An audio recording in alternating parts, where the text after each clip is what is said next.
বাড্ডা থানার মামলা নম্বর 4824 302 ধারা এবং 109 ধারায় মামলাটি ছিল।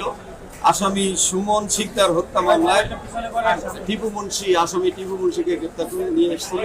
8 দিনের রিমান্ড চেয়েছিল। টিপু মুন্সির বিরুদ্ধে প্রত্যক্ষভাবে এবং প্রত্যক্ষ সহায়তায় নির্দেশে হত্যার নির্দেশদাতা হিসাবে তাকে গ্রেপ্তার করে রিমান্ডের প্রার্থনা করেছেন। 8 দিনের প্রার্থনা করায় এই টিপু মুন্সির বিরুদ্ধে আমরা বলেছি, টিপু মুন্সি ক্ষমতায় থেকে এই রাষ্ট্রযন্ত্র ব্যবহার করে স্বৈরাচারী সরকারকে যথেষ্ট এই 17 বছর ধরে সহায়তা করেছে।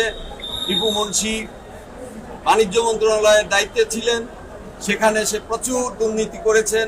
বাণিজ্য মন্ত্রণালয়ের বিভিন্ন রকমের পণ্য বিভিন্ন রকমের সিন্ডিকেট করে বিভিন্ন রকম ছোলা, চাল, ডাল এই সমস্ত ব্যবহার করে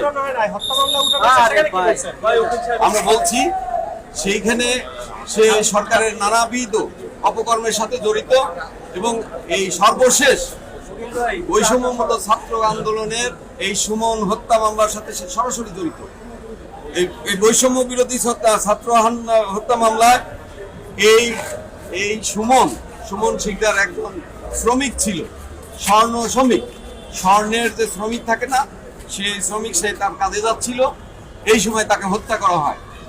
এইটার মোটিভ এবং এইটার তদন্তের ক্ষেত্রে এইটার সমস্ত তথ্য উপাত্ত বের করার জন্য 8 দিনের রিমান্ড চাওয়ায় রাষ্ট্রপক্ষ আমরা 8 দিনের সমর্থন দিয়েছি, কিন্তু হুজুর আদালত 4 দিনের রিমান্ড মঞ্জুর করেছেন। এটা সাসপেক্টেড আসামি। আমার নাম অ্যাডভোকেট আতাউর রহমান।